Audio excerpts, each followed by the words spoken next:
Nicolas fala em covardia de Rodrigo Pacheco, homem fraco. O deputado falou sobre as consequências de ter homens fracos em locais de posições fortes. Aí a fala do Nicolas, acho que a maioria das pessoas já deve ter assistido ontem, né? A fala dele ontem. Vou passar o primeiro comentário novamente aqui, como eu estou fazendo alternado, né? Para cada um poder começar uma vez, passo primeiro para o Rodrigo Cardoso. Pois é, gente. O homem fraco, será que ele é tão fraco assim, né? Eu me pergunto, afinal de contas, fraco para quem? A quais interesses ele serve, né? Quem ele representa? Enfim, essa questão aí da covardia, da omissão, né? Se esses caras estão lá nos representando, é porque algumas coisas aconteceram, algumas falhas de percurso nós tivemos, né? Muitas delas são mais complicadas de arrumar, são as institucionais, as burocráticas, né? Então a gente sabe, nós precisamos de reforma política. Nós precisamos de um sistema eleitoral muito diferente. Não estou falando em urna, não estou falando nada disso, gente. Estou falando em sistema de representatividade mesmo, né? Em você votar diretamente naquela pessoa, né? Esse negócio de legenda é muito confuso, muito complicado, pouca gente entende. Mudar as regras de novo. Esse ano tem eleição municipal aqui, já é diferente. A cota da vaga já é não sei o quê, para quantos votos do partido entra não sei quem. Então você bota esses caras para puxar voto. E no fim das contas, você pega um Congresso Nacional ali com 500 e tantos deputados. Você tem ali o quê? 5%, 10% que foram de fato eleitos ali pelo povo, né? Ou seja, que representam alguém, que representam alguma ideia. Não vou nem falar dos partidos, né? Que partido, assim, não tem ideologia, né? Agora todo mundo quer ser de direita, agora todo mundo quer ser liberal. Né? 10 anos atrás não tinha, 5 anos atrás já não tinha. Não tinha um único partido que queria ser associado de direita, né?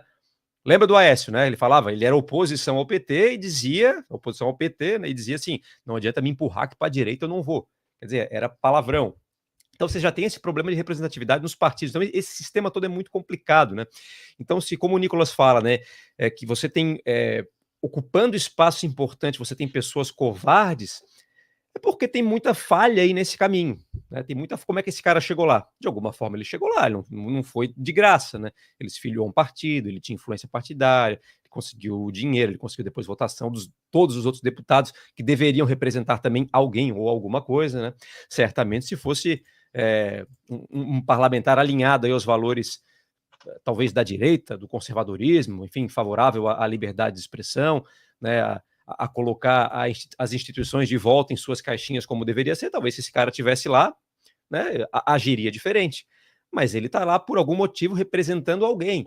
Então, né, nesse sentido, a gente percebe assim, disse, né, e é verdade, né, a gente tem hoje talvez a bancada mais à direita, né, a oposição mais forte da história do país, e ao mesmo tempo você vê assim o sinal de impotência, né, do próprio Nicolas, que foi uma revelação, né, um destaque, o cara mais votado aí do Brasil, né, um cara promissor, talvez nosso futuro presidente, né, tudo se encaminha para isso, né, se tudo der certo, e tu vê a impotência deles, né, de pessoas ali de dezenas, talvez até centenas ali de parlamentares eleitos pelo povo, tendo que chegar e dar declaração na imprensa e falar assim, não conseguimos fazer nada, porque, né, esses caras aí não ajudam, não temos o que fazer. Então você imagina, se eles não conseguem fazer lá em cima alguma coisa, né, olha a situação em que a gente chegou. E é por isso que daí novamente a gente sempre volta para aquele negócio, né? O que a gente pode fazer aqui, na nossa realidade aqui? Porque o que nós fazemos aqui reflete nos demais lugares, né? E aonde o nosso braço alcança, é o que a gente pode fazer,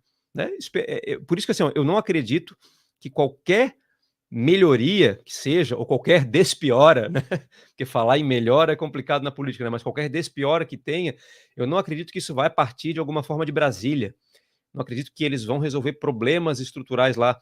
Podem ajudar de uma forma ou de outra, né? Mas eu acredito assim piamente, firmemente, no poder do indivíduo, nas coisas que cada um de nós pode e deve fazer na sua realidade, né? Onde o seu, como eu costumo falar, onde seu braço alcança. Pô, meu braço alcança em Brasília? Não alcança. Lá tem, né, 500 e tantos parlamentares eleitos para isso que também mal conseguem se articular lá dentro.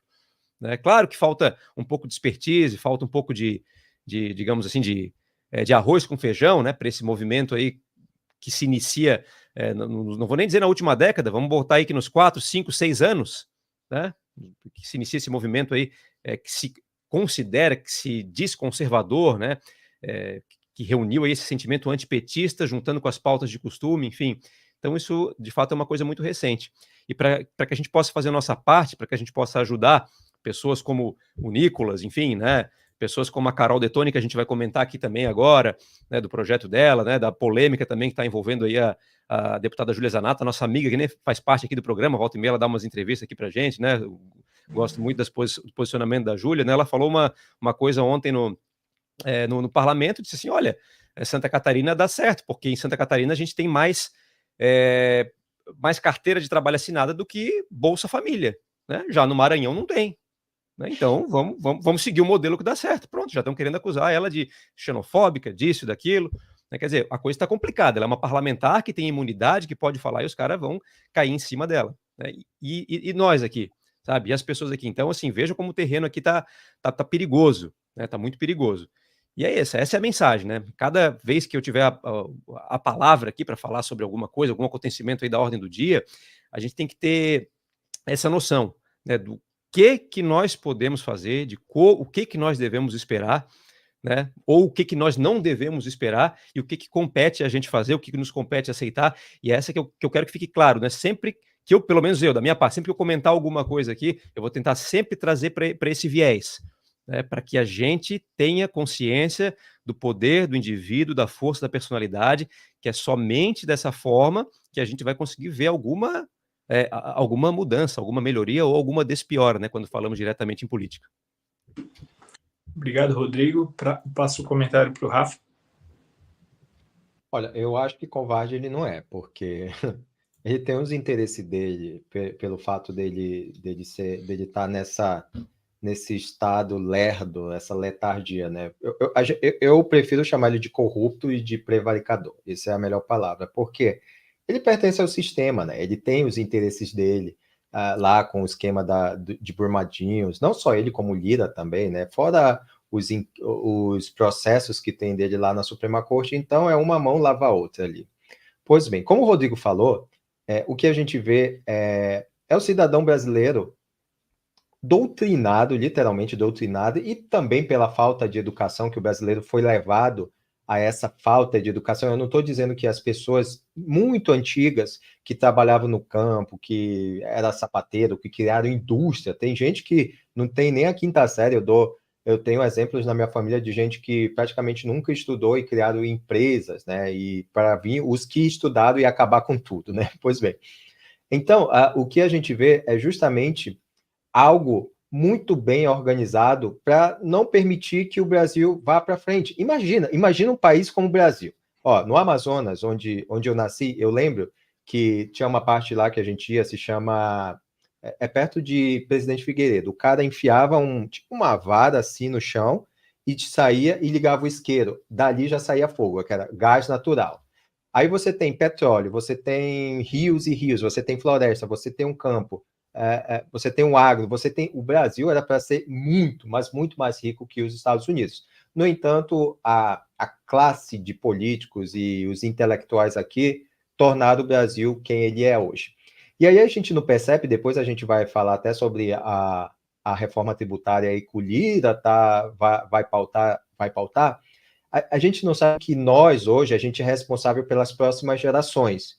E o que essa gente imediatista, maligna mesmo, e mau caráter, corrupto, como o Pacheco, eles simplesmente estão pensando no agora. Eles não sabem que eles vão ter neto, bisneto e tataranetos, que eles vão pagar o preço do que pelas decisões feitas pelo presidente do Senado. Imagina só.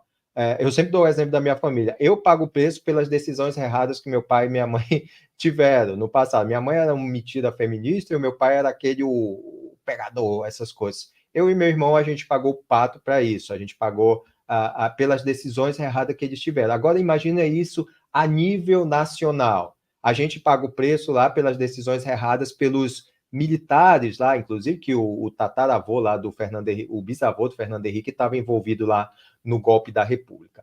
Pois bem, o que a gente vê é exatamente isso. Eu não vejo nenhum tipo de covardia, eu vejo simplesmente o egoísmo, a corrupção, a prevaricação de um cara que supostamente era para observar o que os criminosos atuais que estão na Suprema Corte estão fazendo.